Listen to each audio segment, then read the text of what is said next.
आज एक ऐसे व्यक्तित्व के विषय में बात करने आया हूँ जो व्यक्तित्व अपने आप में एक पूरा इतिहास है।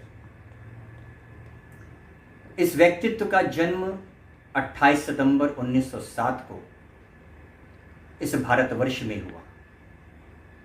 अपितु वर्तमान में उनका जन्म जहाँ हुआ, उनकी मृत्यु जहाँ हुई, वो भाग पाकिस्तान में है, परंतु इस व्यक्तित्व की जो समर्पण, जो त्याग था, वो इस भारतवर्ष के लिए अतुलनीय है।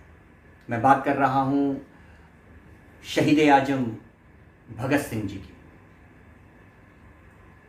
शहीद आजम भगत सिंह जी का जन्म बांगा गांव, जो वर्तमान में पाकिस्तान के पंजाब प्रांत में पड़ता है, वहाँ पे हुआ।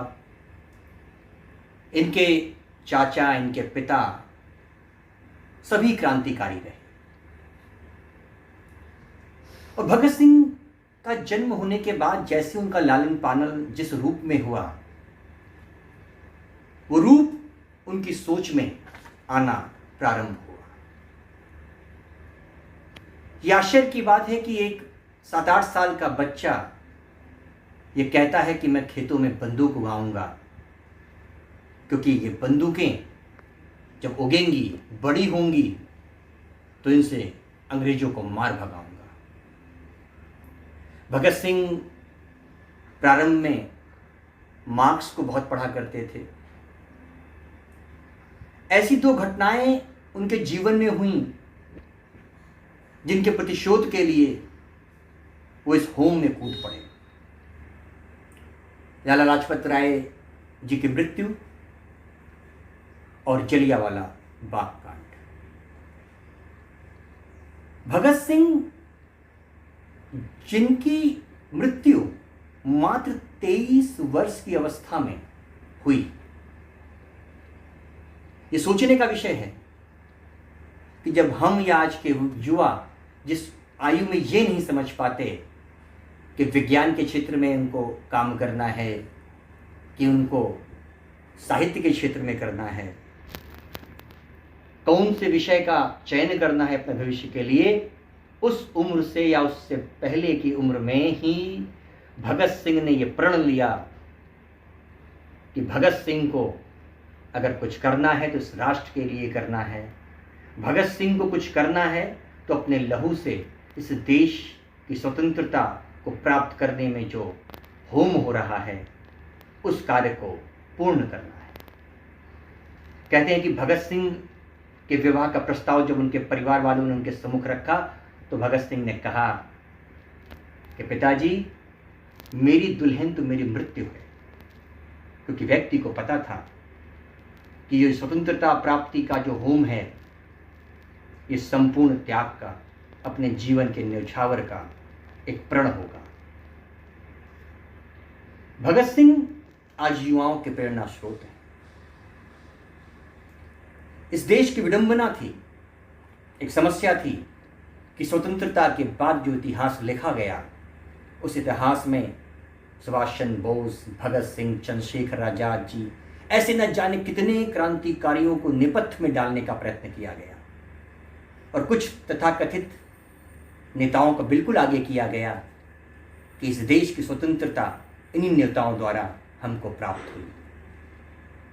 परंतु ये भारतवर्ष है, यहाँ के लोग तो मोहनजोदड़ो को खोद कर उसकी सभ्यता प्राप्त कर सकते हैं। ये तो 100-200 साल पुरानी घटनाएं हैं और हम भगत सिंह और इनके जैसे अनेक क्रांतिकारियों के जीवन को, व्यक्तित्व को, चरित्र को आज जानते हैं। भगत सिंह वो व्यक्तित्व थे जिन्होंने इस देश के लिए अपने परिवार, अपनी वो उम्र जिस उम्र में व्यक्ति सोच नहीं पाता उसे क्या करना है, इस देश को समर्पित कर दी। ये प्रारब्ध होता है। बहुत से नेता ऐसे हुए जिनका कर्म, जिनका प्रारब्ध ये था कि वर्तमान में वो किसी सरकार के आने या जाने के बाद नेताओं के बड़े बड़े आलीशान कमरों के पीछे बनी दीवारों पर टंगे होते हैं। नेता आते हैं, चित्र बदलता है, नेता जाते हैं, नए चित्र आते हैं। परंतु भगत सिंह उनके जैसे अनेकों क्रांतिकारी हमारे हृदय में बसी हैं, और जो चीज़ हृदय में बसती है वो कभी धूमिल नहीं होती, वो कभी भुलाई नहीं जा सकती। तो इस प्रकार के क्रांतिकारियों के लिए सदैव ये देश ऋणी है, उनको शत शत नमन करता है और जीवन भर उनके लिए जो भी श्रद्धांजलि समर्पित करें वो कम होगी। आज का युवा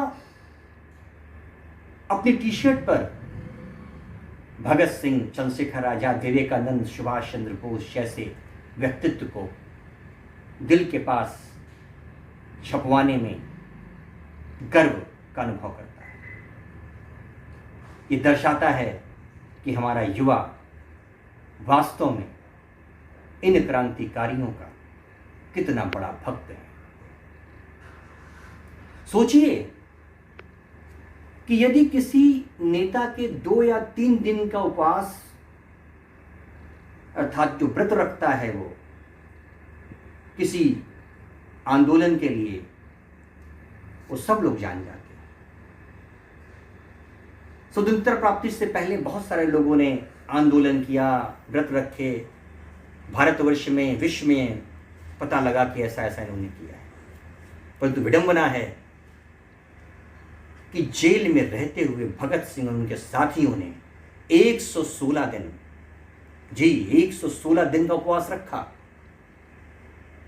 अपने अधिकारों के लिए, अपने साथ बंद उन कैदियों के लिए जिनको सम्मान नहीं मिलता था। उन्होंने कहा कि हाँ, हम कैदी हैं, लेकिन हम इस देश के कैदी के हैं, हम एक क्रांतिकारी हैं, हमें राजनीतिक कैदी का दर्जा दिया जाए। इसलिए 116 दिन का उपवास, बिना खाए, बिना कुछ पिए, हमारी सबकी सोच से ये परे है, लेकिन इन शहीदों ने, इन देशभक्तों ने करके दिखाया है। और वो दिन 23 मार्च 1931 का, जब 3 दोस्त इस भारत माँ को स्वतंत्र कराने के होम में अपने आप को न्यौछावर करने चल पड़े, फांसी के फंदे को चूम लिया भगत सिंह, सुखदेव और राजगुरु ने। आज भी वो फिल्म शहीद का वो सीन जब मनोज कुमार, प्रेम चोपड़ा और राजगुरु बने चरित्र के साथ फांसी पर चढ़ते हैं तो हम सबकी आंख में आंसू आ जाते हैं। तो सोचिए, वास्तव में जब ये घटना घटी होगी तो पूरा भारतवर्ष कितना रोया होगा।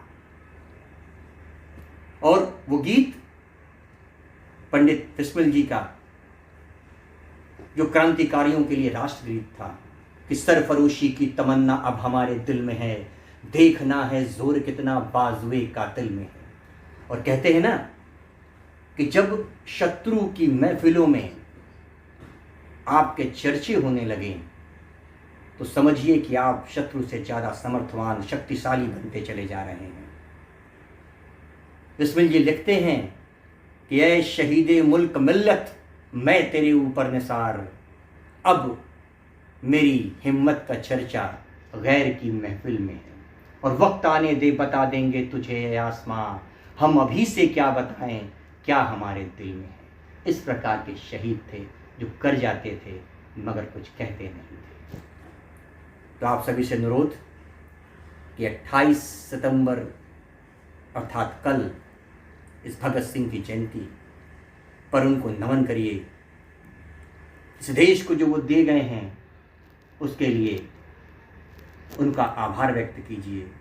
इन्हीं शब्दों के साथ जय हिंद, जय भारत, जय भारतवर्ष के क्रांतिकारी। नमस्कार।